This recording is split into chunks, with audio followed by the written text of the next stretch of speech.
ಎಲ್ಲರಿಗೂ ನಮಸ್ಕಾರ. ಬಳೆ ಭಾರತ್ ಮಾತಾಕ್ಕೆ ನಮ್ಮ ಕೊತ್ತೂರು ಮಂಜಣ್ಣಗೆ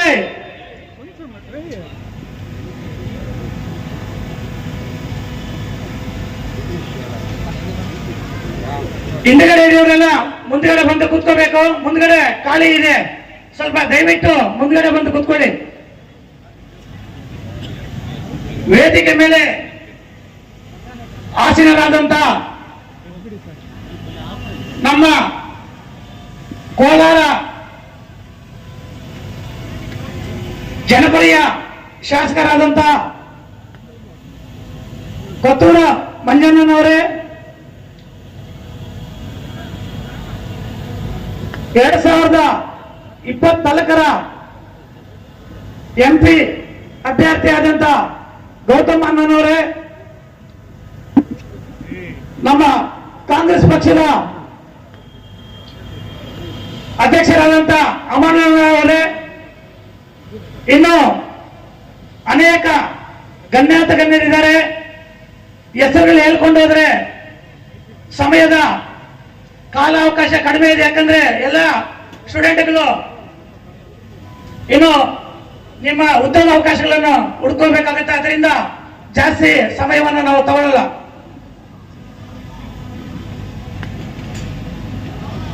ನಾವು ಈ ಮುಳಬಾಗಲು ಆಂಧ್ರ ಪ್ರದೇಶದ ಗಡಿಭಾಗದಲ್ಲಿದೆ. ನಮ್ಮ ಕಾಂಗ್ರೆಸ್ ಪಕ್ಷದ ಎಲ್ಲ ಮುಖಂಡರು ನಾವು ಹಳ್ಳಿಗಳಿಗೆ ಹೋದಾಗ, ಕಾಂಗ್ರೆಸ್ ಪಕ್ಷವನ್ನು ಕಟ್ಟಕ್ಕೆ ಹಳ್ಳಿಗಳಿಗೆ ಹೋದಾಗ ನಮಗೆ ನಿರುದ್ಯೋಗ ಸಮಸ್ಯೆ ಎಷ್ಟಿದೆ ಅಂತ ಗೊತ್ತಿದೆ. ಆ ನಿರುದ್ಯೋಗ ಸಮಸ್ಯೆ ನಾವು ಹೆಣ್ಣು ಮಕ್ಕಳು ಮಾತಾಡುವಾಗ, ಹುಡುಗರನ್ನ ಯುವಕರನ್ನ ಮಾತಾಡುವಾಗ ಹಳ್ಳಿಗಳಲ್ಲಿ ಎಷ್ಟು ಮಟ್ಟಿಗೆ ಇದೆ ಅಂತ ಗೊತ್ತಾಗುತ್ತೆ. ಅವರಲ್ಲಿ ಪ್ರತಿಭೆ ಇದೆ. ಆ ಪ್ರತಿಭೆಯನ್ನ ನಾವು ಆಚೆ ತರಬೇಕು. ಈಗ ವಿಲೇಜ್ ಅಲ್ಲೇ ಕುತ್ಕೊಂಡ್ರೆ ಆ ಪ್ರತಿಭೆಯನ್ನು ನಾವು ಆಚೆ ತರಕ್ಕಾಗಲ್ಲ. ಈ ನಿಟ್ಟಿನಲ್ಲಿ ನಮ್ಮ ನಾಯಕರು ಎಲ್ಲ ಸೇರ್ಕೊಂಡು ನಮ್ಮ ಕೊತ್ತೂರು ಮಂಜಣ್ಣರ ಅಣ್ಣನವರ ಸಹಕಾರದೊಂದಿಗೆ ನಾವು ಸಮಾಲೋಚನೆ ಮಾಡಿದಾಗ ಉದ್ಯೋಗ ಅವಕಾಶಕ್ಕಾಗಿ ಒಂದು ಉದ್ಯೋಗ ಮೇಳವನ್ನು ಆಯೋಜನೆ ಮಾಡೋಣ ಅಂತ ಎಲ್ಲರೂ ನಮ್ಮ ಎಲ್ಲ ಗಣ್ಯರೆಲ್ಲ ಸೇರ್ಕೊಂಡು ಒಂದು ತೀರ್ಮಾನಕ್ಕೆ ಬರ್ತೀವಿ. ಯುವತಿಯರು ಕೂಡ ನೀವು ಈ ಬೆಂಗಳೂರಿಗೆ ಹೋಗಿ ಅಲ್ಲೆಲ್ಲ ಎಷ್ಟು ಕಷ್ಟಪಡ್ತೀರ ಅನ್ನೋದು ನಮಗೆಲ್ಲ ತಿಳಿದಿರುವ ವಿಷಯನೇ. ಮುಂದಿನ ದಿನಗಳಲ್ಲಿ ಈ ಉದ್ಯೋಗ ಅವಕಾಶವನ್ನು ಕೊಡಬೇಕಾದ್ರೆ ನಾವು ಶಿಬಿರಗಳನ್ನ ಏರ್ಪಡಿಸಿದ್ರೆ ಇನ್ನೂ ಸ್ವಲ್ಪ ನಿಮಗೆ ಈಸಿ ಆಗುತ್ತೆ. ಟ್ರೈನಿಂಗ್ ಸೆಂಟರ್ಗಳು ಈಗ ನಾವು ಏಕಾಏಕಿ ನಿಮಗೆ ಉದ್ಯೋಗ ಅವಕಾಶಕ್ಕೆ ಕಲ್ಪಿಸಕ್ಕೆ ನಾವು ಅವಕಾಶ ಮಾಡಿಕೊಟ್ಟಿದ್ದೀವಿ. ಮುಂದಿನ ದಿನಗಳಲ್ಲಿ ಎಲ್ಲ ರಂಗದಲ್ಲೂ ಶಾರ್ಟ್ ಟೈಮ್ ಶಿಬಿರಗಳನ್ನು ಏರ್ಪಡಿಸಿ ಆ ಶಿಬಿರಗಳ ಮೂಲಕ ನಿಮ್ಮ ಉದ್ಯೋಗ ಅವಕಾಶಗಳನ್ನು ಕಲ್ಪಿಸಕ್ಕೆ ಮತ್ತು ಕಂಪನಿಗಳ ಜೊತೆಯಲ್ಲಿ ನಾವು ಒಂದು ಸೇತುವೆಯಾಗಿ ಕೊಂಡಿಯಾಗಿ ನಾವು ಕೆಲಸ ಮಾಡಬೇಕಂತ ತೀರ್ಮಾನ ಮಾಡಿಕೊಂಡಿದ್ದೀವಿ.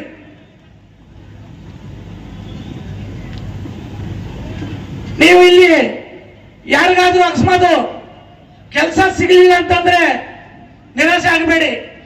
10,000ಕ್ಕಿಂತ ಇನ್ನೂ ಹೆಚ್ಚು ಉದ್ಯೋಗ ಅವಕಾಶಗಳಿದೆ.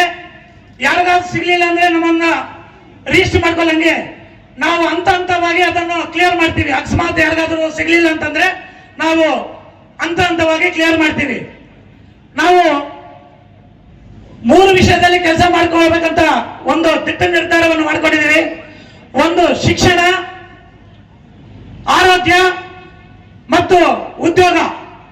ಈ 3 ವಿಷಯದಲ್ಲಿ ಹಂತವಾಗಿ ಇರುವ ಸಮಸ್ಯೆಯನ್ನು ಬಗೆಹರಿಸಿಕೊಡ್ಬೇಕಂತ ಅನ್ಕೊಂಡಿದ್ದೀವಿ. ಯಾಕಂದ್ರೆ ನಮ್ಮ ಮುಳಬಾಗಲು ತಾಲೂಕದಲ್ಲಿ ಎಲ್ಲ ಬಡತನ ರೇಖೆಗಿಂತ ಕಡಿಮೆ ಇರೋರು ಮತ್ತು ಮಿಡ್ಲ್ ಕ್ಲಾಸ್ ಮಧ್ಯಮ ವರ್ಗದವರು ಮಾತ್ರ ಇದ್ದಾರೆ.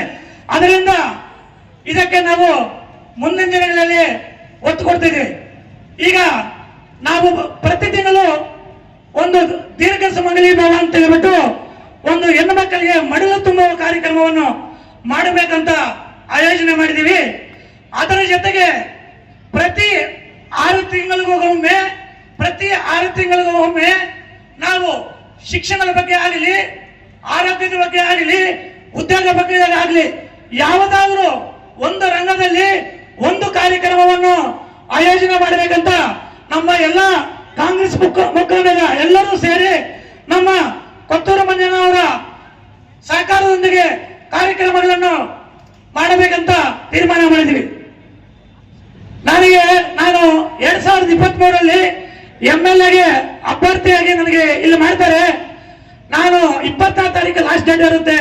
19ನೇ ತಾರೀಕು ಮಧ್ಯರಾತ್ರಿಯಲ್ಲಿ 3 ಗಂಟೆಗೆ ನನಗೆ ಹೇಳ್ತಾರೆ, ನೀನು ನಾಳೆ ಬೆಳಗ್ಗೆ 6 ಗಂಟೆಗೆ ಬರಬೇಕು, ನಿಮ್ಮನ್ನ ಅಭ್ಯರ್ಥಿಯಾಗಿ ಮಾಡ್ತೀವಿ ಅಂತ. ಆ ವಿಷಯದಲ್ಲಿ ಇಲ್ಲಿ ಗಣ್ಯರು ಇದ್ದಾರೆ. ರಾತ್ರಿ 3 ಗಂಟೆಯಲ್ಲಿ ನನ್ನ ಮೇಲೆ ಅಭಿಮಾನ ಇಟ್ಟು 3 ಗಂಟೆಯಲ್ಲಿ ಕರೆಸ್ಕೊತಾರೆ. ನಾನು ಇಲ್ಲಿ MLAಗೆ ನಿಲ್ಬೇಕಂತ ನಾನು ಯೋಚನೆ ಮಾಡಿರೋದಿಲ್ಲ. ಅಂಥದ್ರಲ್ಲಿ ನಮ್ಮ ಕಾಂಗ್ರೆಸ್ ಪಕ್ಷದ ಎಲ್ಲ ಮುಖಂಡರು ನನ್ನ ಮೇಲೆ ವಿಶ್ವಾಸ ಇಟ್ಟು ರಾತ್ರಿ 3 ಗಂಟೆಯಲ್ಲಿ ಕರೆಸ್ಕೊಂತಾರೆ. ಅದರಲ್ಲಿ ತುಂಬಾ ಜನ ಇಲ್ಲಿ ಗಣ್ಯರು ಇದ್ದಾರೆ. ಅಭ್ಯರ್ಥಿ ಮಾಡಿ ಸುಮಾರು ನನಗೆ 70,000 ಮತಗಳನ್ನು ಕೊಟ್ಟಿದ್ದಾರೆ. ನನ್ನ ಮೇಲೆ ವಿಶ್ವಾಸ ಇಟ್ಟು 70,000 ಮತಗಳನ್ನು ಕೊಟ್ಟಿದ್ರ. ಆ 70,000 ಜನ ನನ್ನ ಮೇಲೆ ವಿಶ್ವಾಸ ಬಿಟ್ಟಿದ್ರೆ ನಾನು ಏನೋ ಒಂದು ಕಾರ್ಯಕ್ರಮಗಳನ್ನು ರೂಪಿಸಬೇಕು, ಮುಂದಿನ ದಿನಗಳಲ್ಲಿ ಅವ್ರಿಗೆ ಏನಾದರೂ ಮಾಡಬೇಕು ಅಂತ ದಿಟ್ಟ ನಿರ್ಧಾರವನ್ನು ತೆಗೆದುಕೊಂಡಿದ್ದೀನಿ. ನನಗೆ ಅವ್ರ ಋಣಾಕರ ತೀರ್ಸ್ಕೋಬೇಕಂತ ದಿಟ್ಟ ನಿರ್ಧಾರ ಇಟ್ಟಿದ್ದೀನಿ. ನನ್ನ ಮೇಲೆ ವಿಶ್ವಾಸ ಇಟ್ಟ ಕೊತ್ತೂರು ಮಂಜಣ್ಣನಾಗ್ಲಿ, ಇಲ್ಲಿ ನಮ್ಮ ಕಾಂಗ್ರೆಸ್ ಮುಖಂಡರಾಗ್ಲಿ ನನಗೆ ಟಿಕೆಟ್ ಕೊಡಕ್ಕೆ ಅವರು ನಿದ್ದೆ ಮಾಡಿಲ್ಲ, ಊಟ ಮಾಡಿಲ್ಲ, ಅಷ್ಟು ಕಷ್ಟಪಟ್ಟಿದ್ದಾರೆ. ಅವರಿಗೆಲ್ಲರಿಗೂ ನಾನು ಧನ್ಯವಾದಗಳನ್ನು ತಿಳಿಸಲು ಹೇಳ್ತಾ ಇದ್ದೀನಿ. ನಾನು ಒಂದು ಉದ್ಯಮಿ ಆದರೂ ನನಗೆ 70,000 ಮತಗಳನ್ನು ಕೊಟ್ಟಿದ್ರ. ನಾನು ಬಿಸ್ನೆಸ್ ಮಾಡ್ತಾ ಇದ್ರು, ಎಲ್ಲೇ ಇದ್ರು ನನಗೆ ಈ ಮುಳಬಾಗಿಲ ಬಗ್ಗೆ, ಈ ಮಹಾಜನದ ಬಗ್ಗೆ ನನಗೆ ಕಾಳಜಿ ಇದೆ. ಏನಾದರೂ ಒಂದು ದಿಟ್ಟ ನಿರ್ಧಾರ ತಗೊಂಡು ಏನಾದರೂ ಒಂದು ಮಾಡ್ಬೇಕು ಅನ್ಕೊಂಡಿದೀವಿ. ಮುಂದಿನ ದಿನಗಳಲ್ಲಿ ಹಂತವಾಗಿ ಆ ಕಾರ್ಯಗಳನ್ನು ರೂಪಿಸ್ತೀನಿ. ಇದು ರಾಜಕೀಯ ವೇದಿಕೆ ಅಲ್ಲ, ದಯವಿಟ್ಟು ಕ್ಷಮಿಸಬೇಕು. ಆದರೆ ರಾಜಕೀಯ ವೇದಿಕೆ ಅಲ್ಲದಿದ್ದರೂ ಸಹ ನಾವು ಕೆಲವು ರಾಜಕೀಯ ವಿಷಯಗಳನ್ನು ಮಾತಾಡಬೇಕಾಗುತ್ತೆ, ಕ್ಷಮಿಸಬೇಕು. ರಾಜಕೀಯದ ಬಗ್ಗೆ ಸ್ವಲ್ಪ ಅನಿಸಿಕೆಗಳನ್ನು ನಾನು ಅನಿಸ್ಕೋಬೇಕಾಗುತ್ತೆ. ನನಗೆ ನಮ್ಮ ಮಂಜಣ್ಣವರದ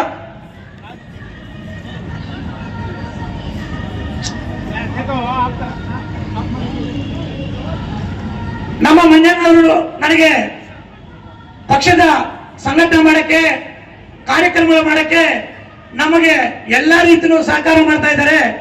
ಮುಖಂಡರು ಸಹ ನನಗೆ ಸಹಕಾರ ಮಾಡ್ತಾ ಇದ್ದಾರೆ. ಆ ಸಹಕಾರ ಜೊತೆಗೆ ಮುಖಂಡರ ನಮ್ಮ ಮಂಜಣ್ಣನಲ್ಲಿ ಕೆಲವು ಮನವಿಗಳನ್ನು ಮಾಡ್ಕೊಂತೀನಿ.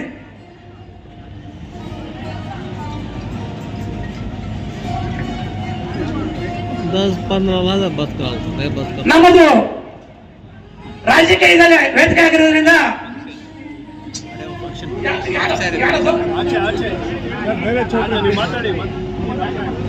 ರಾಜಕೀಯ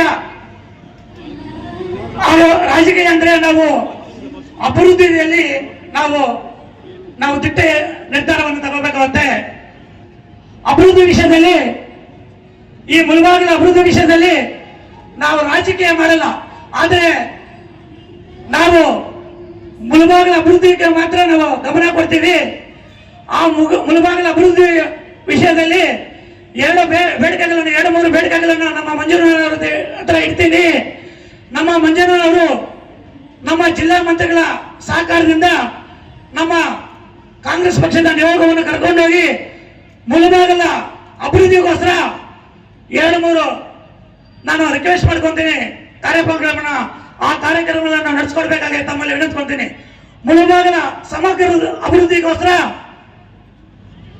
ಮುಳಬಾಗಿಲ ಯೋಜನಾ ಪ್ರಾಧಿಕಾರವನ್ನು ನಮ್ಮ ಕಾಂಗ್ರೆಸ್ ಪಕ್ಷದ ಎಲ್ಲ ಕೌನ್ಸಿಲರ್, ನಗರಸಭಾ ಸದಸ್ಯರಿದ್ದಾರೆ, ಇವರ ನಿಯೋಗದೊಂದಿಗೆ ನಮ್ಮ ಕಾಂಗ್ರೆಸ್ ಪಕ್ಷದ ಮುಖಂಡರೊಂದಿಗೆ ಈ ನಿಯೋಗವನ್ನು ಕರ್ಕೊಂಡೋಗಿ ಮುಳಬಾಗಿಲ ಸಮಗ್ರ ಅಭಿವೃದ್ಧಿಗೋಸ್ಕರ ಮುಳುಬಾಗಲ ಯೋಜನಾ ಪ್ರಾಧಿಕಾರವನ್ನು ಮಾಡಿಕೊಡಬೇಕಾಗಿ ತಮ್ಮಲ್ಲಿ ವಿನಂತಿಸ್ಕೊಳ್ತಾ ಇದ್ದೀನಿ. ಮುಳುಬಾಗಲದಲ್ಲಿ ನೀರಾವರಿ ಸಮಸ್ಯೆ ತುಂಬಾ ಇದೆ. ಟ್ರಾಕ್ಟರ್ಗಳು ಎಷ್ಟೆಷ್ಟು ಓಡಾಡ್ತವೆ ಅಂತ ಗೊತ್ತಿದೆ. ಶಾಶ್ವತವಾಗಿ ಕುಡಿಯುವ ನೀರಿನ ಬಗ್ಗೆ ಸಮಸ್ಯೆ ಬಗ್ಗೆ ನಿವಾರಣೆ ಮಾಡಬೇಕು. ಈಗ ನಮ್ಮದೇ ಆದಂತಹ ಸರ್ಕಾರ ಇರುವುದರಿಂದ ನಮ್ಮ ಜಿಲ್ಲಾ ಮಂತ್ರಿಗಳ ಸಹಕಾರದೊಂದಿಗೆ ನಿಮ್ಮ ಸಹಕಾರದೊಂದಿಗೆ ಕುಡಿಯುವ ನೀರಿನ ಶಾಶ್ವತ ಪರಿಹಾರಕ್ಕಾಗಿ ನಮ್ಮ ಕಸಬಾ ಹೋಬಳಿಯಲ್ಲಿ ಯಾವುದಾದ್ರೂ ಒಂದು ಸ್ಥಳವನ್ನು ನಿಗದಿಪಡಿಸಿ ಒಂದು ಡ್ಯಾಮ್ ಅನ್ನು ನಿರ್ಮಾಣ ಮಾಡಿ ಆ ಡ್ಯಾಮ್ ಮುಖಾಂತರ ಶಾಶ್ವತವಾದ ನೀರಾವರಿಗೆ ಒತ್ತು ಕೊಡಬೇಕಂತ ನಾನು ತಮ್ಮಲ್ಲಿ ಮನವಿ ಮಾಡ್ಕೊಂತಿದ್ದೆ.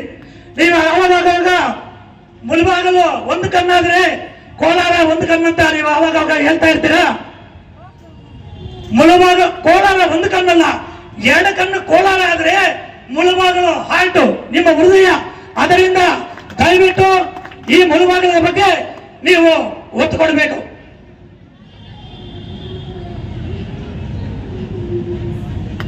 ಈ ನಿರುದ್ಯೋಗ ಸಮಸ್ಯೆ ಕೂಡ ತುಂಬಾ ಇದೆ. ಹಳ್ಳಿಗಳಿಗೆ ಹೋದಾಗ ಈ ನಿರುದ್ಯೋಗ ಸಮಸ್ಯೆಯ ಬಗ್ಗೆ ಗೊತ್ತಾಗುತ್ತೆ.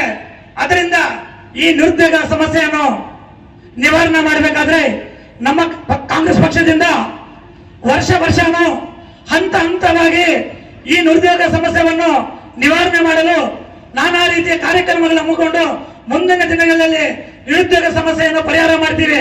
ಹಾಗೆ ಕಾಂಗ್ರೆಸ್ ನಮ್ಮ ಕೊತ್ತೂರು ಮಂಜನಹಳ್ಳಿ ಒಂದು ಮನವಿ, ಯಾವ್ದಾದ್ರು ಇಂಡಸ್ಟ್ರಿಗೆ ಏನಾದ್ರು ತಾವು ಪ್ರಪೋಸಲ್ ಮಾಡಿದ್ರೆ ಒಳ್ಳೆಯದಂತ ನಾನು ಈ ಸಂದರ್ಭದಲ್ಲಿ ಕಷ್ಟಕರ ವಿಷಯ ಆದ್ರೂ ಎಲ್ಲರ ಸಮ್ಮುಖದಲ್ಲಿ ಒಂದು ಬೇಡಿಕೆ ಇಟ್ಟಿದ್ದೀನಿ. ಹಾಗೆ ಇದೇ ರೀತಿ ಇನ್ನೂ ಅನೇಕ ಕಾರ್ಯಕ್ರಮಗಳಿದೆ.